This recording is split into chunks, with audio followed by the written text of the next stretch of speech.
Hey everyone, and welcome back to the Deep Dive. So today we're diving into the envy battle, Embracing Victory When Others Are Jealous, by Bishop Joshua Bowie Sr. We're working from your suggestion on this one, and hopefully by the time we're done here, you'll be more than ready to discuss this book with just about anyone. It's really quite something how Bishop Bowie tackles this whole idea of envy, He doesn't just see it as some personal struggle we all have, but like a real roadblock to, well, spiritual growth. Okay, so let's break that down a bit. What makes this book different than, say, just another self-help book on dealing with envy? Well, for starters, it's deeply personal for Bishop Bowie. Like he's been there. He's not just preaching from some ivory tower.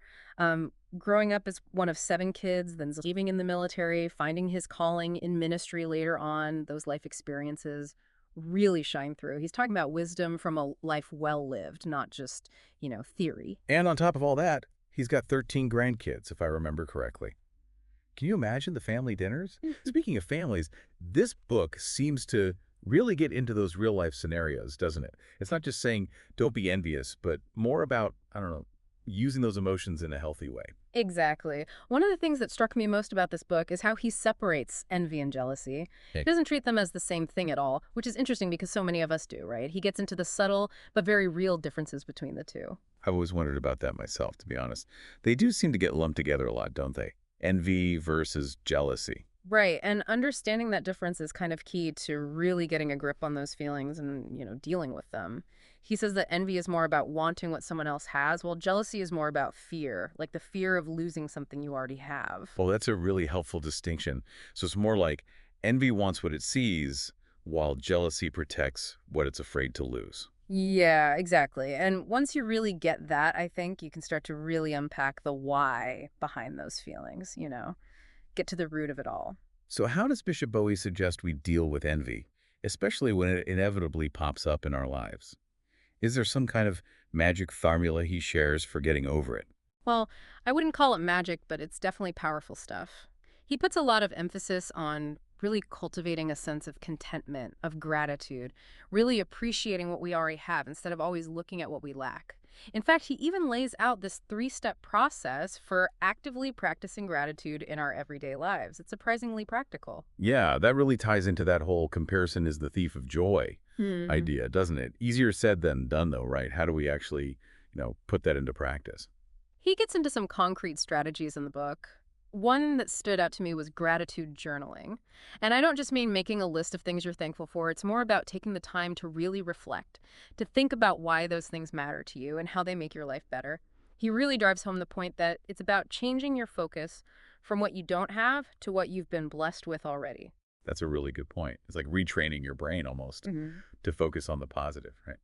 So gratitude journaling, what other strategies does he talk about? Prayer is another big one, and not just asking for things either, but really using prayer as a way to get your own desires in line with what God wants for you. It's about finding that peace, that passes all understanding, even when life throws you curveballs. I can definitely relate to that. Sometimes it's really about surrendering those feelings of envy, those comparisons, and just trusting that God's got a plan. That can be so powerful. I agree. And to really illustrate all this, he uses a lot of stories from the Bible, which is interesting. Remember the story of David and Saul? Man, talk about an envy battle for the ages. Yeah. He uses that one and others, like Hannah's struggles with infertility, to really show how even these biblical figures dealt with things like envy and comparison. It is comforting to remember that even people who we see as being, close to God still have to face these very human emotions. Totally. And he doesn't just tell the stories either. He really digs in, breaks them down, looking at why the characters did what they did and really highlighting what happened because of their choices. Like with Saul, Bishop Bowie talks about how Saul's envy basically blinded him to how good David's intentions were, and that ended up being his downfall. So it's not about holding these figures up as perfect, but showing that they were relatable people dealing with real struggles, just like the rest of us are. Yeah, absolutely. And through their stories, he reminds us that, hey, you're not alone in having to deal with envy. There's always hope, even when it feels like those feelings are going to eat us alive.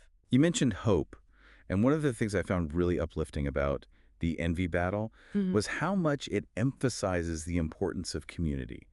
Like, we're not supposed to go through this alone, are we? Absolutely not. In fact, he has a whole chapter dedicated to the power of having a good support system, people who build you up and remind you that you have value, especially when you're feeling down on yourself. It's like that saying, you become who you surround yourself with. Only it's not about comparing yourself to them, but letting their good energy lift you up, right? Surrounding yourself with people who inspire you to be better. Exactly. And it's a two-way street, too. It's not just about getting support, but giving it. He talks about how when we focus on encouraging others, when we're really happy for their successes and we show it, that can actually change our own perspective for the better. It can even help with those feelings of envy. That's a really good point. It's like by focusing on someone else's good fortune, you can see your own more clearly. Right. It's about cultivating this, I don't know, spirit of generosity, realizing that just because someone else is successful, that doesn't take away from your own accomplishments. So gratitude, prayer, community, all powerful weapons in the fight against envy.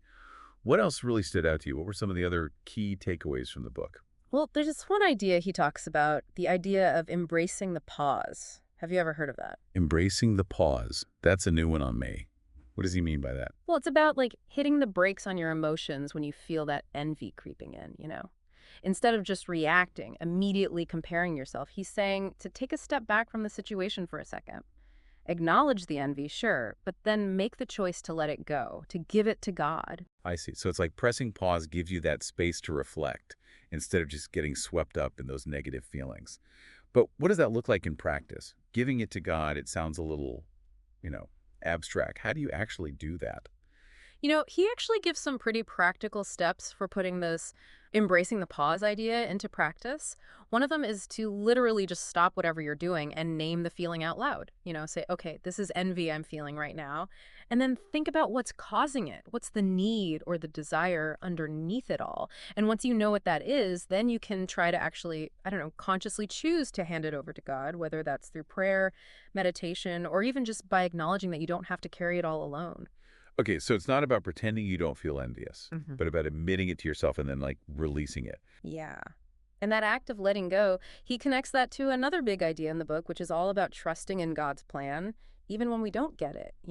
He reminds us that God has something specific in mind for each of us, a unique purpose. And if we're always comparing ourselves to other people, we miss out on actually discovering and living out our own potential. Right. It's like they say, stay in your lane. Yeah, Run your own race, not someone else's. 100%. And that's where his whole message of God's got you comes in.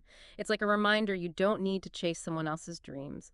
You find true happiness, true contentment by following God's path for you and trusting that he wouldn't send you out there without everything you need to get there. That is such a great message. It's just, Yeah. it is easier said than done sometimes, isn't it? It's tough because we live in a world that's constantly telling us what we should have, who we should be like. Oh, absolutely. And Bishop Bowie actually addresses that head on in the book. He talks about guarding your heart, being really careful about what messages you're letting in. It's a really good point. It's not just about what you do, but about what you let into your head, into your heart, right? So how do you do that? How do you filter those messages out? He suggests taking a good hard look at, well, what you're feeding your mind, basically. The stuff you're reading, watching, even the stuff you scroll through online. He doesn't say you have to live in a bubble or anything, but he does suggest being more mindful about what you expose yourself to. Surrounding yourself with things that lift you up, things that inspire you, not things that make you feel less than or envious. So it's like being a more conscious consumer, especially with all the media we're bombarded with these days. And didn't he also talk about actively practicing gratitude? Like making a point to be grateful for what you already have? All the time. Gratitude's a big theme for him. He really believes that when we're focused on all the good in our lives, the good we already have, it's so much harder to spend our energy focusing on what other people have that we don't. So it's about changing your outlook, going from a place of scarcity to a place of abundance, right? Exactly. And then he brings it back to trusting in God's plan. If we believe God has a plan for us, then it follows that he's already given us what we need to fulfill that plan. Maybe it doesn't look exactly like someone else's life, but that's okay. It's a totally different way of looking at it, isn't it? So instead of letting envy drag us down, Bishop Bowie's saying we can use it to learn and grow and trust that, God's got this. Exactly. And that actually leads into another powerful idea in the book. Okay, I'm really interested to hear more about this. You were saying it's almost like there's a positive side to envy. That's exactly what I'm saying. Bishop Bowie really challenges the idea that envy is always a bad thing. He actually thinks it can be a real motivator for spiritual growth if we use it the right way. Okay, so how do you go from envy, something most people see as negative and well, kind of ugly, to something positive? How does that work? Well, think about what usually makes you feel envious. It's usually because you see something in someone else you admire, something you wish you had for yourself, right? Bishop Bowie says we can use those feelings as fuel, like as motivation to become more like the person we want to be. So instead of letting envy turn into resentment, it can actually help us figure out where we want to grow. Exactly. Like, let's say you find yourself envying someone's work ethic. Instead of stewing in that envy, Bishop Bowie would say, okay, what is it about their work ethic that you admire? Is it their dedication, their ability to focus? What is it? And then how can you work on developing those same qualities in yourself? That's a really practical approach. So you're shifting from focusing on what you lack to actually doing something about it, taking action to better yourself. Exactly. And he doesn't stop there. He actually tells readers to pray for the people they envy. Wait, really? That's not what I expected. Wouldn't that just make you even more envious of them? That's what I thought at first, too. But he explains it's not about hoping they fail or anything like that. It's about shifting your mindset. Instead of seeing it as competition, you start to see them with compassion. Praying for someone you envy, it means you're choosing to see the good in them, appreciate their success. That's a really interesting way to flip the script, to turn envy into something positive. It's like choosing to see the best in people, even when it's hard. Exactly. It's about realizing that their success doesn't take away from yours, and hey, maybe you can even learn a thing or two from them. We've covered a lot of ground today. I mean, we talked about the difference between envy and jealousy, about practical things you can do to handle those yucky feelings, even about how to actually use those feelings to grow. The envy battle really does offer a lot to think about. It really does. And, one thing I appreciate about Bishop Bowie is that he's not peddling some kind of quick fix. He's very upfront about the fact that overcoming envy is a process. It takes time, self-reflection, spiritual growth, and at the end of the day, it's about learning to walk confidently in the path God has planned just for you. And to trust that even when things get tough, even when you hit those bumps in the road, God's got you. Exactly. And that leads me to a question for you all listening out there. What's the one question we should be asking ourselves today? Bishop Bowie talks about making sure our desires are aligned with what God wants for us. So my question to you is, what's one area of your life where you can start doing that today?